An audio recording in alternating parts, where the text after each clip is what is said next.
மாணவர்கள் அனைவருக்கும் வணக்கம். வகுப்பு 4ஆம் வகுப்பு பாடம் தமிழ்.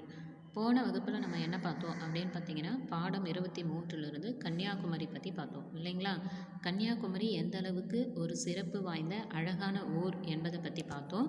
அதுக்கப்புறம் கன்னியாகுமரியில் கிழக்கு எல்லை, மேற்கு எல்லை என்ன இருக்குது, தெற்கு எல்லை என்ன இருக்குது, இந்த மூன்றும் கூடும் இடத்திற்கு என்னது இருக்கிறது தான் என்ன அப்படின்னு பார்த்தீங்கன்னா கன்னியாகுமரின்றதை பார்த்தோம். கன்னியாகுமரியில் அதாவது கன்னியாகுமரி எதுக்காக பெயர் வந்தது என்பதை பற்றி பார்த்தோம். அதுக்கப்புறம் கன்னியாகுமரியில் என்ன கோவில் இருக்கிறது என்பதை பற்றியும் அந்த கோவிலினுடைய சிறப்புகளை பற்றியும் நம்ம பார்த்தோம் போன வகுப்பில். சரிங்களா? அதாவது இந்த வகுப்பில் நம்ம என்ன பார்க்க போகிறோம் அப்படின்னு பார்த்தீங்கன்னா, காந்தி அடிகளினுடைய நினைவு மண்டபத்தை பற்றி நம்ம இந்த வகுப்பில் பார்க்க போகிறோம். காந்தி அடிகளின் நினைவாக கடற்கரையில் ஒரு மண்டபம் கட்டப்பட்டு உள்ளது.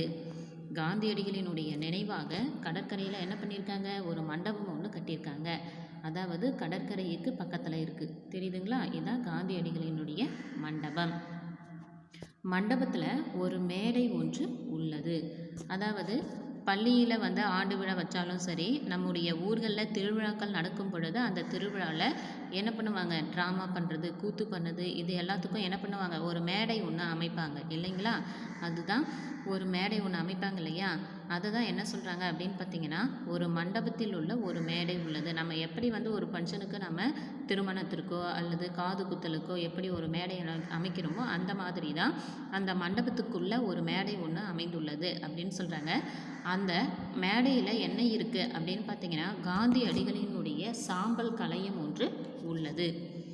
காந்தி அடிகளின் சாம்பல் கலையம் என்ன பண்ணியிருக்காங்களாம், அந்த மேடைக்குள்ளே வைக்கப்பட்டு உள்ளது அப்படின்னு சொல்கிறாங்க. ஆண்டுதோறும் காந்தியடிகளின் பிறந்த நாளான அக்டோபர் மாதம் 2ஆம் நாளன்று அந்த கலையத்துள் கதிர்கள் வந்து விழும். அதாவது அந்த மண்டபத்துக்குள்ளே சாம்பல் கலையம் அந்த அதாவது அந்த மேடைக்குள்ளே வைக்கப்பட்டதுன்னு சொன்னோம் இல்லையா? ஆனால் காந்தி அடிகளினுடைய பிறந்த நாளான அக்டோபர் மாதம் 2ஆம் நாளில் தான் நம்ம என்ன பண்ணுறோம், காந்தி ஜெயந்தி அப்படின்னு சொல்லிட்டு கொண்டாடுறோம் இல்லையா? அப்போ அக்டோபர் மாதம் 2ஆம் நாளன்று அந்த கலையத்துள் மேடைக்குள்ளே ஒரு கலையம் வச்சுருந்தாங்க இல்லையா, சாம்பல் கலையம். அந்த கலையத்துக்குள்ளே கதிரவனினுடைய கதிர்கள் வந்து விழுமா எப்பயுமே. அதுவும் என்னைக்கு தான், காந்தியடிகள் பிறந்த அக்டோபர் 2ஆம் நாள் மட்டும்தான் என்ன ஆகுமா, அந்த கலையத்துக்குள்ளே கதிரவனுடைய கதிர்கள் வந்து விழும். மற்ற நாள்கள்லாம் விடாதான், அந்த நாள் மட்டும் விழும் அப்படின்னு சொல்கிறாங்க.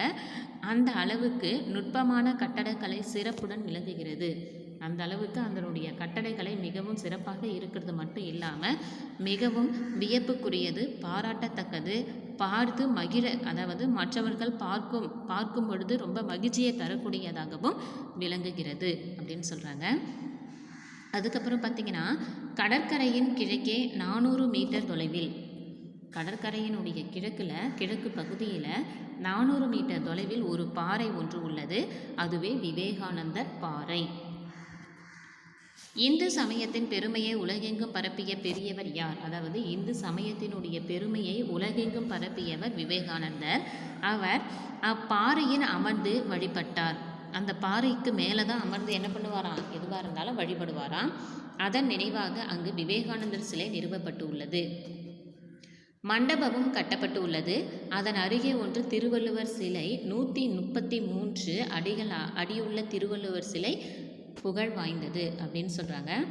இப்போ பார்த்தீங்கன்னா இந்த படத்தில் பார்த்தீங்கன்னா தெரியும், இந்த தெரியுதுங்க இல்லையா? இப்போ பார்த்தீங்கன்னா இதுதான் என்னது,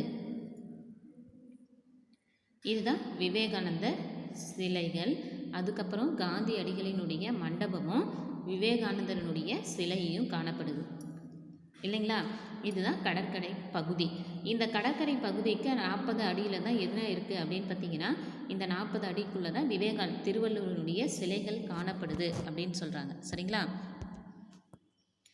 அப்போ கடற்கரையினுடைய கிழக்கில் 400 மீட்டர் தொலைவில் விவேகானந்தர் சிலை இருக்குது கிழக்கு பகுதியில். சரிங்களா? அதுவும் அவர் பாறையின் மீது அமர்ந்து தான் என்றைக்குமே வழிபடுவாராம். அதனால தான் அவர் நினைவாக அந்த விவேகானந்தர் சிலை அந்த இடத்துல அமைக்கப்பட்டிருக்குன்னு சொல்கிறாங்க. இத்திருவள்ளுவர் சிலை 133 அடி உள்ள திருவள்ளுவர் சிலை புகழ் வாய்ந்தது அப்படின்னு சொல்கிறாங்க. அதுக்கப்புறம் இவ்வளவு சிறப்புகள் வாய்ந்த கன்னியாகுமரியை காண எல்லா நாடுகளில் இருந்தும் மக்கள் வருகின்றனர். அதாவது இப்போ பார்த்தீங்கன்னா கடலுக்கு நடுவில் கப்பலே இல்லாத காலத்தில் புதுசாக கப்பலை உருவாக்கும் பொழுது என்ன பண்ணுறோம், ஒரே அதிசயமாக புதுசாக நம்ம பார்த்தோம் இல்லையா? அந்த மாதிரி தான் எந்த ஒரு பொருள் இல்லாமல் இருக்கோ அந்த பொருளை புதுசாக உருவாக்கி தயாரித்து செஞ்சு அதை பயன்படுத்தும் பொழுது நம்ம என்ன பண்ணுறோம், ஒரு புதுமையாக பார்ப்போம் இல்லையா? அந்த மாதிரி ஒரு கடலுக்கு நடுவில் விவேகானந்தரனுடைய சிலையையும் காந்தியடிகளினுடைய மண்டபத்தையும் பார்க்கும் பொழுது என்ன ஆகுது, மக்களுக்கு மிகவும் பெருமை தரக்கூடிய விஷயமாக இருந்தாலும் ஆச்சரியப்படக்கூடிய காரியமாக இருந்தாலும் ரொம்ப பார்க்குறதுக்கு மகிழ்ச்சியை தரக்கூடியதாக இருக்கும் இல்லையா?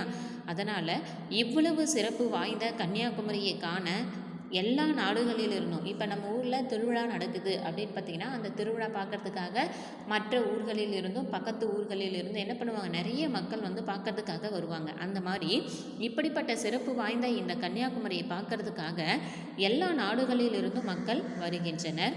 கன்னியாகுமரி ஒரு சுற்றுலா இடம், தெய்வத்தன்மை பொருந்திய வரலாற்று சிறப்புடைய திருவிடம். கன்னியாகுமரி மக்கள் வந்து பார்ப்பதற்கு இப்போ ஒரு பூங்காவனம் அப்படின்னு பார்த்தீங்கன்னா பூக்கள் நிறைய நிறமுடைய பூக்கள்லாம் நிறைய காணப்படும் இல்லையா? அதை பார்க்கும் பொழுது மக்களுக்கு மிகவும் மகிழ்ச்சியை தரக்கூடியதாக விளங்கும் இல்லையா? அப்போ இப்போ நிறைய பூந்தோட்டம் வச்சுருக்காங்கன்னா அந்த எல்லாத்தையும் நம்ம என்ன பண்ணுறோம், சுற்றுலா சுற்றி பார்க்குறோம் நம்ம இல்லையா?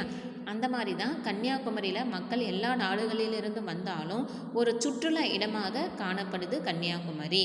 அது கன்னியாகுமரி மிகவும் சுற்றுலா இடமாக மட்டும் இல்லாமல் மிகவும் ஒரு தெய்வத்தன்மை பொருந்திய வரலாற்று சிறப்புடைய திருவிடமாகவும் அமைக்கப்பட்டுள்ளது அப்படின்னு சொல்கிறாங்க.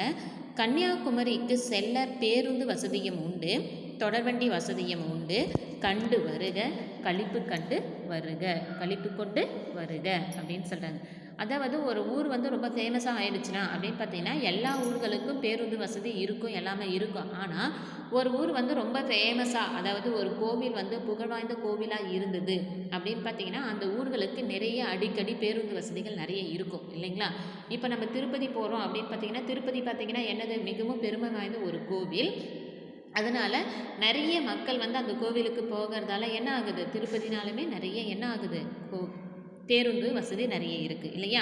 இந்த மாதிரி அந்த ஊர் மட்டும் இல்லாமல் நிறைய ஊர்களும் இந்த மாதிரி, இப்போ தஞ்சாவூர் பார்க்கலாம் இல்லையா? தஞ்சாவூர், காஞ்சிபுரம், அதுக்கப்புறம் கும்பகோணம், இந்த மாதிரி ஒவ்வொரு ஊர்லேயும் ஒவ்வொரு கோவில்கள் வந்து சிறப்பு வாய்ந்ததாக காணப்படும். அந்தந்த ஊர்களுக்கு பார்த்திங்கன்னா நிறைய பேருந்து வசதி நிறைய கொடுத்து வச்சுருப்பாங்க இல்லைங்களா?